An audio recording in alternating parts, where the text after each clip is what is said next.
taga Bukidnon, sa among mga taga Palawan, okay, matinong timprano sa atong tanan, and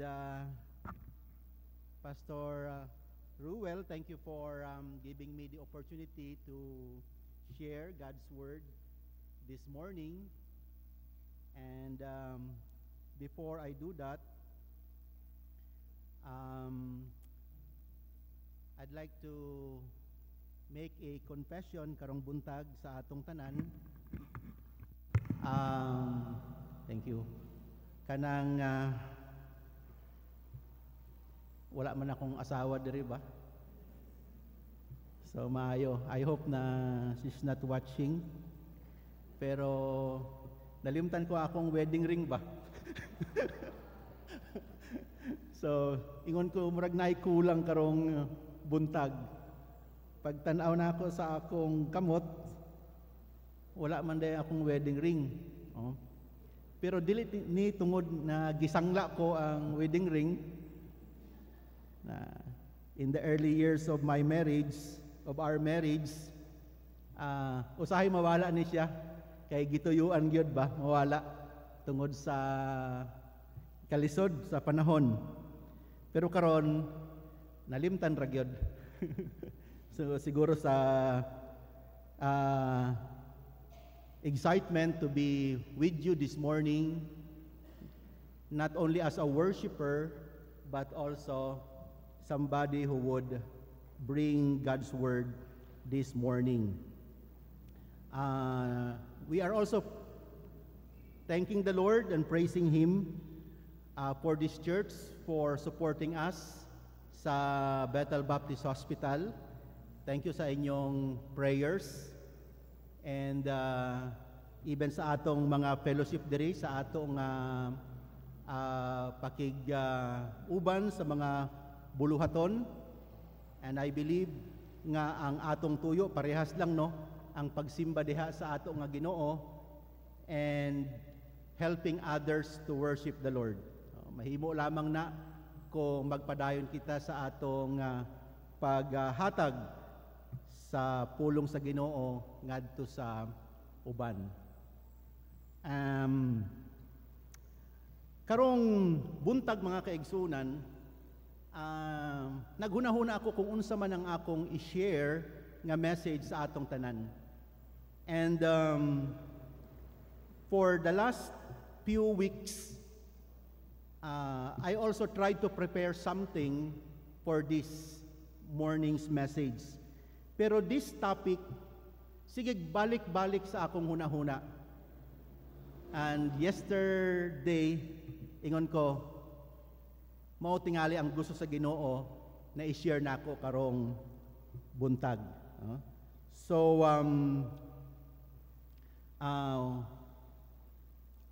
the topic that I would like to share to you this morning is remembering the goodness of God. Nganuman mao kini ang topiko. Because 11 days from now, ang Amerika will be celebrating their annual Thanksgiving Day.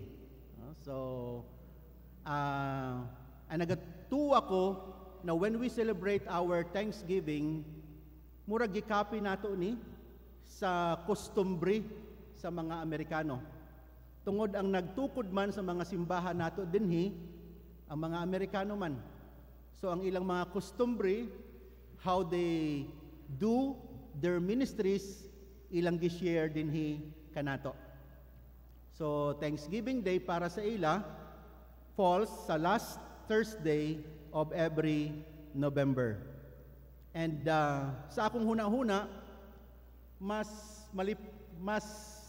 festive pagyod ang ilang celebration sa ilang Thanksgiving kaysa Christmas. And then, kita, 14 days from now, we will also be celebrating our Thanksgiving Day. And the very reason why do we celebrate our Thanksgiving is because of our church anniversary. Di ba? Mao nang highlight nato.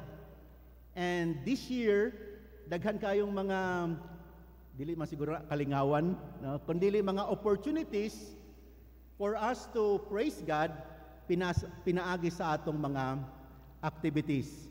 And salamat, nahimong parte pod ang Bethel Hospital sa atong mga activities. So mga kaigsunan, what do we remember sa mga kaayo sa Ginoo? If you would ask me, na ay tulo ka S, na makasulti gyud ako, na mao kini siya ang pinaka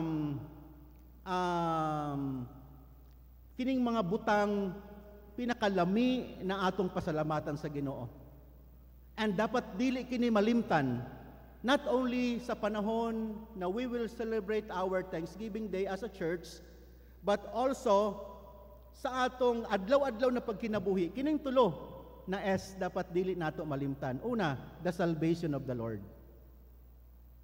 Dapat mapasalamaton kita sa kaluwasan na gihatag sa Ginoo kanato.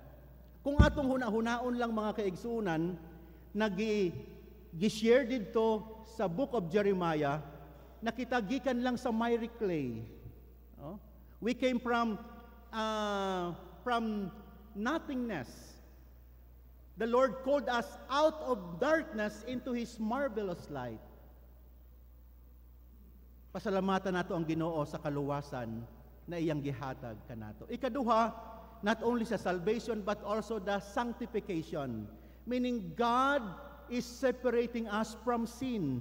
That's the power of the Holy Spirit na iyang ginahatag kanato, teaching us into all the truths and convicting us of our sins. Therefore, unsa man, mahimo kitang kanang duol and nagasunod sa pagkabalaan sa ato nga Ginoo. That is the sanctification of the Holy Spirit para sa atong tanan. And the third is the service. God put us into His ministry, whether as a pastor, as a Bible woman, as a church officers, teacher, nurse, doctor, unsa man diha, that we are here in this world to serve the Lord. Mao kana ang privileges na gihatag sa Ginoo. Naatay mga mahimo na mga butang na dili gihatag sa mga anghel, nakita lang gyud ang gitagaan niini. So, please don't forget to remember those 3 S's as we give Him the thanks. Now, there are 3 verses about the goodness of the Lord. Una, makita nato kini siya diri sa Exodus chapter 34 verse 6. Ang pulong sa Ginoo nagsulti, and the Lord passed by before him and proclaimed, the Lord God, merciful and gracious, long-suffering and abundant in goodness and truth. Gwapo kini na i-memorize kining bersikulo. Another verse is found in Psalm 145 verse 9, which says, the Lord is good to all, and His tender mercies are over all His works.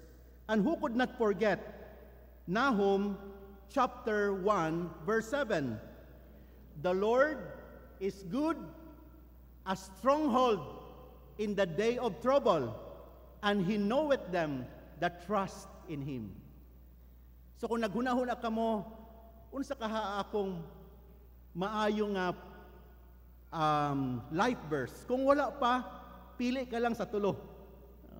Because these 3 verses tell us something about the goodness of the Lord. So mga kaigsunan, do you have a verse or an experience about God's goodness in your life? Nakabay nahuna-hunaan ng mga experiences na imong nakita na ang Ginoo gayod. Nabati nimo na ang Ginoo maayo gyud sa imo nga kinabuhi. So, as we remember ang atong pagpasalamat sa Ginoo,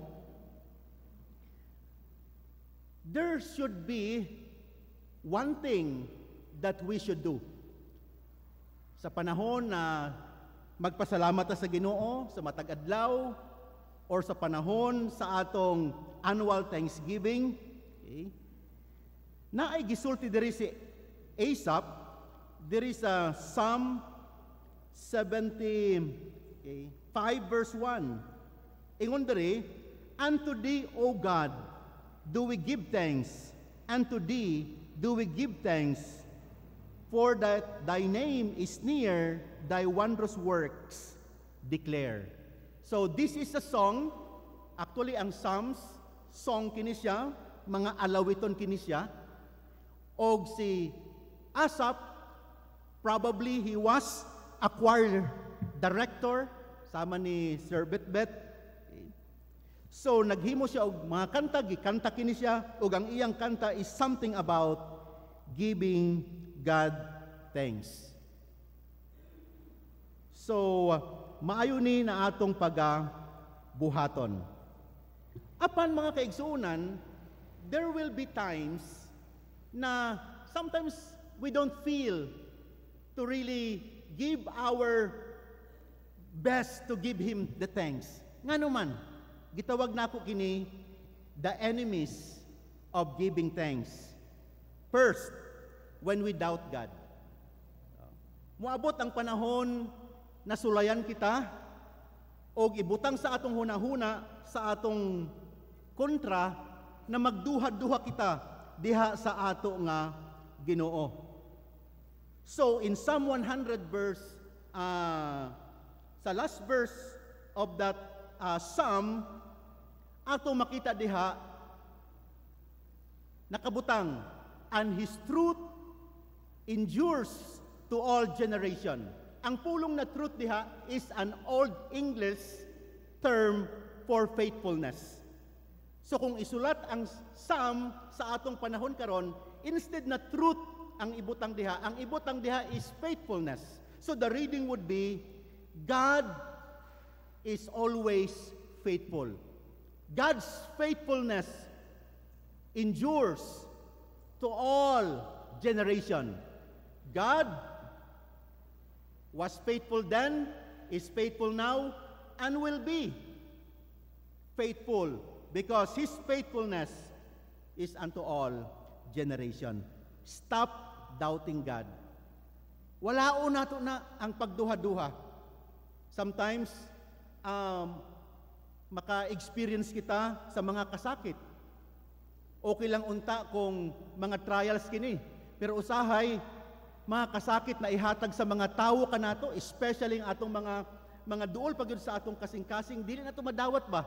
And sometimes that would stop us sa paghatag og himaya sa Ginoo, sa pagpasalamat kaniya. But remember this, stop doubting God because God will always be faithful. Probably gisulayan ka aron mahiduol pagyud ka diha sa ato nga Ginoo. That's how much God loves us. Tabangan niya kita, pinaagi sa mga kalisod, mga pagsulay, aron moduol ta diha sa Ginoo. Ikaduha, the second enemy of doubting God is when we worry. When we worry, we allow our minds to dwell on difficulty and troubles.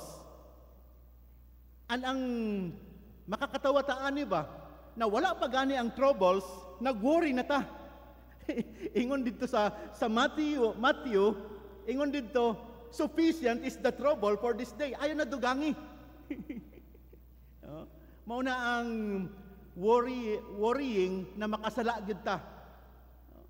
Dwelling on the difficulties and the troubles na usahay malimot na ta that we serve the faithful and powerful God sa ato nga kinabuhi. That's the beauty of celebrating Thanksgiving. Because we remember that God really is good. Number 3, kini, ambot kung tinuod ni sa ato, or na ay tao diri na naga-experience ni ini. Kanang gitawag nato na entitlement mentality. May mga tao na dili gyud magpasalamat sa Ginoo. Dili gyud magpasalamat sa ilang mga parents o sa ilang mga loved ones na nag-support sa ila. Kay nga naman, naghuna-huna sila, I did not decide for me to be in this world. Kamo man ang nag-decide na naa ako dinhi. Ang Ginoo man ang naghimo sa ako dinhi, na dili na ako gusto mabuhi dinhi sa kalibutan. So, dapat siya or kamo, you are responsible for my well-being. So that person is guilty of the sin of entitlement. Kanang murag, iyang gisalikway ba na siya product lang sa kaayo diha sa ato nga Ginoo. Nga naman nakadaog man si President Trump. Ato sa politika. Honestly, there are so many people na sa iyang personality dili gid ganahan, di ba? Naa diha. Pero correct me if I'm wrong, but he runs under the banner of Republican, di ba? Sa akong pag-research, ang Republican di ay daghan silang mga palisiya na duol sa Biblia. Is that correct, Pastor? Duol sa Biblia. So, the victory of Trump is victory for the believers, I suppose, inana. Pero one time, sa video nakita ko, sa usa ka video, og naa si President Trump. Okay? And naa siya dito sa likod ba? Ang iyang mga cabinet members sa front. Ang iyang gihimo, gisalikway niya ang mga cabinet members niya ba? Og siya dayon ni ada. Presidente gid siya. So, sometimes naay entitlement, no? Samantalang ang tinuod na leader should be behind, should support, should lift up the other. Nay usa ka leadership book, ang title is Leaders Go Last. Tinuod. Walaon nato kini because when we have this entitlement mentality, ang atong ginasulti mao ni, I don't need to thank God because He is responsible to support me. So I hope dili inana mga anak, pasalamatan gyud nato ang atong mga ginikanan. Yes, sila ang instrument nagihatag sa Ginoo kanato, but we really came from the Lord. Gituyo kini sa Ginoo. And may I say this, brothers and sisters in the Lord, your presence in this world is not only to occupy a space, but we are here to do something for the Lord. Your life counts. May purpose ang Ginoo sa imong kinabuhi. And may it be na mao na ang atong pagahuna-hunaon. So in order for us to give God thanks, we need to eliminate kining mga butang. In Psalm 77, Asaph made a song. And in his song, he said that he sought the Lord in time of trouble. In verse 2, he also did remember God and moaned, and his spirit fainted because of God and His goodness to him. Grabing emotion ba? Sa iyang paghuna-huna ni ini, wala gyud say nahimo kundi na naay sound of moaning. Moaning because he remembered that God is really good in his life. Mo nang gisulti diri. He made a quick search because he could not sleep. In verses 4 to 6 of Psalm 77. Then, what did he find? Sa iyang paghuna-huna, sa iyang pag-meditate, unsa man ang iyang nakita? In verse 7, ingon niya, God will not cast off forever. It means trials are not forever.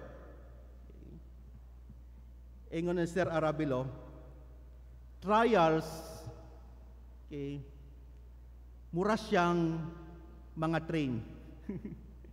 Daghang bagon. Pag nahuman ng usa, tapos na. Nanapudlain. Ano na siya?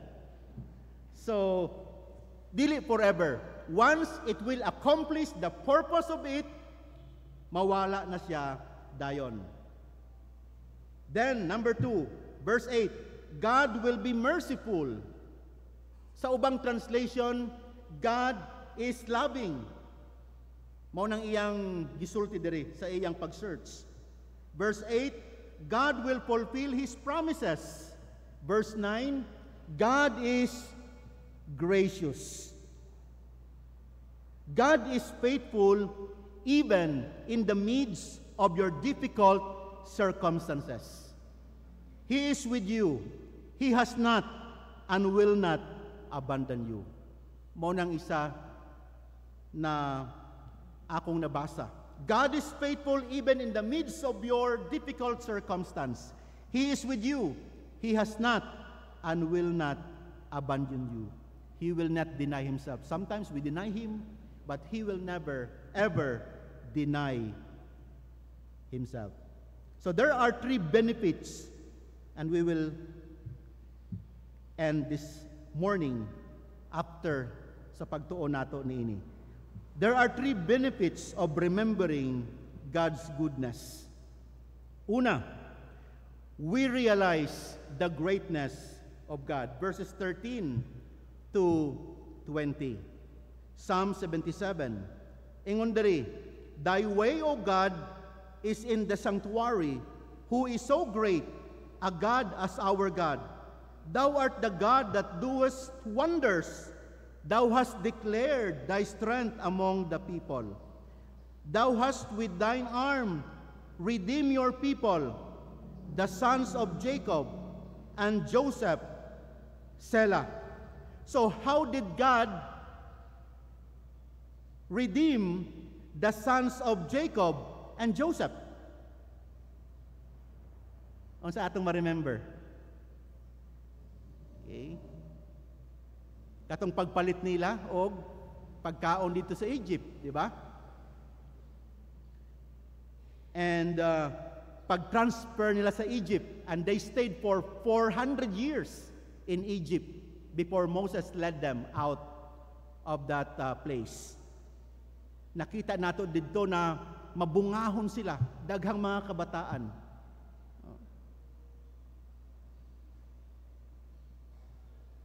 Then, verse 16. Tanawon nato sa mga Bible nato because this is very important. Thy waters saw you, O God. The waters saw you. They were afraid. The depths also were troubled. Unsa man ang ginasulti diri ni Asaph? Unsa man ning tubig katong nakita siya sa tubig? Okay? They were afraid. And the depths also were troubled. So it speaks about the dividing of the Red Sea. When they saw the power of the Lord, it seems that they were afraid. They divided so that the Israelites will march because the enemies were behind them. Ingon ni Asaph, dili ba maayo ang Diyos? Di wala lamang siya nag-provide of food, but also a passage para sa ilaha. Grabe ang sambingay dinhi. Nahadlok ang tubig because of the goodness and the power of the Lord. Okay. Then, verse 17, the clouds poured out water, the sky sent out a sound, thine arrows also were abroad. Okay. The voice of thy thunder was in the heaven, the lightnings lighted the world, the earth trembled and shook. Thy way is in the sea, and thy path in the great waters, and thy footsteps are not known. Thou leadest thy people like a flock by the hand of Moses and Aaron. For 40 long years in the wilderness, We have no time to study it, but we see the goodness of the Lord. Have you experienced the goodness of the Lord in your life? Is God really good? Bahala na maupaw ta diha. Bahala na daghang balatian. Bahala na daghang mga failures. Pero never think that God will one day maynusan niya ang iyang kaayo sa atong kinabuhi. He will not do that. Yes, there will be pains, but those are growing pains sa atong kinabuhi. Second, not only we realize the greatness of God, secondly, we realign our lives to God. When we remember God's goodness, we don't only realize the greatness of God, but also we realign our lives to God's will. Is suffering God's will? Yes, Ephesians 5:20. Nanadiha. Giving thanks for all things unto God. All things there includes the good, if there will be a bad, apil na, the good and the bad. It means all circumstances in our lives. Pasalamatan nato ang ato na Ginoo for the trials and the triumphs sa atong mga kinabuhi. Probably kining akong isulti sunod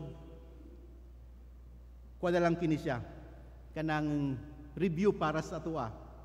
Unsay kalahian sa James chapter 1 verses 2 to 4 and Hebrews 12 verses 6 to 11. Mga kaigsunan, ang sa James o sa Hebrews, parehas lang silang sakit. Troubles, infirmities, daghang mga problema. Pero ang James, mauna siya ang gitawag nato na sa Tagalog, mga pagpapala ng Panginoon. While sa Hebrews, mauna ang gitawag nato na mga pagpapalo ng Panginoon. Discipline of God, napalo na ba ta? Sa Ginoo? Oh, kapila na. Kaya nga naman, because He loves us, He wants our path to be straight. Dili siya gusto crooked. So naay mga disciplinary action ang atong Ginoo. Gipalo ganito sa atong mga amahan? Gikusi ganito sa atong mga inahan? Ang uban na, ana pa? Disiplinahon kita. Maupod ang atong Ginoo. Pero ang James, naatay mga infirmities, naatay mga pain na ginaagian, not because we sinned, but because God wants us to learn something to always depend on Him. Anagid siya ang mga trials. That's why, sa panahon sa pagsulay, sa panahon sa mga kaguol, sa panahon na malipayon kita, on sa mga panahon, don't forget to give Him thanks. Una ang gusto sa Ginoo, kabalo ba mo mga igsuon ng evangelism is only for the earth? Samtang naarata diri. Pero ang pagsimba o ang pagpasalamat, it's forever. Basahon nato ang Revelations 4 and 5. Mao na atong trabaho, ang pagsimba diha, pagpasalamat diha sa atong Ginoo. Lastly, we don't only realize the goodness of God, we realign our lives to God's will. And number 3, we release, remembering God's goodness, then we release our doubt and fear and embrace faith and hope. That's why giving thanks is really good. We need to practice it in daily basis. Kaya nga naman, it will release ang atong mga doubt, ang atong mga kahadlok, and we will embrace faith, ang pagtuo, o ang hope, ang atong paglaom diha sa ato nga Ginoo. May mga text kita diha, we will not read it. 1 Peter 5:7, casting all your cares upon Him, for He cares for you. 2 Timothy 1:7, Isaiah 41 verse 13. Mauna ang atong mga text. Think of God's goodness, thank Him, and trust Him. It will remove your burdens, and you can serve God without hindrances. Mauna ang gisulat ni choir director Asap. If you will write a journal this morning about your life, what would it be? Unsa man ang imong ibutang sa imong journal? Honestly, unsa man ang imong ibutang? Are you thankful to the Lord?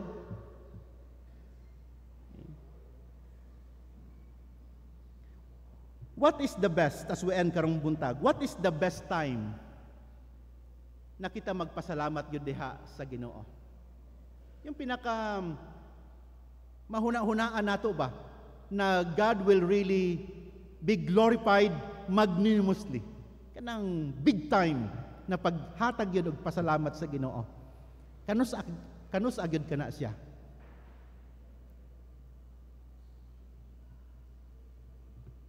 If there will be levels of thanksgiving, I think John MacArthur made that sometime in his commentary. 3 levels of thanksgiving. But I would like to dwell on the third, the highest form of thanksgiving to the Lord.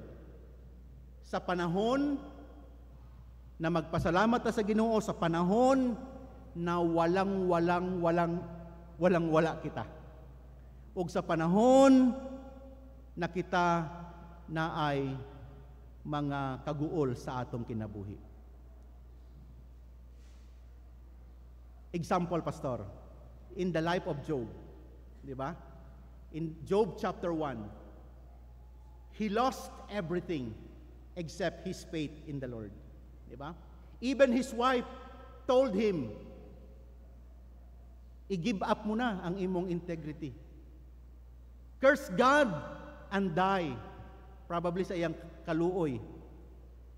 Pero ingon ni Job, naked came I out of my mother's womb, and naked will I return thither. The Lord gives, the Lord takes. Blessed be the name of the Lord.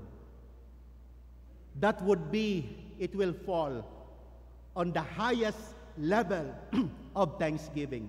It's easy for us to praise Him for the present blessings. Mayong panlawas, day trabaho.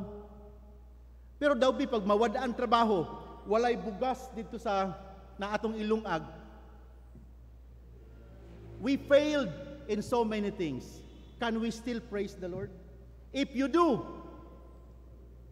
your thanksgiving will fall under this category, the highest form of thanksgiving. And that is something that can give God the glory and the honor that He deserves. God bless us all as we enjoy the festivities of our Thanksgiving. Come 14 days from now, remember the goodness of the Lord. God bless us all, and thank you very much.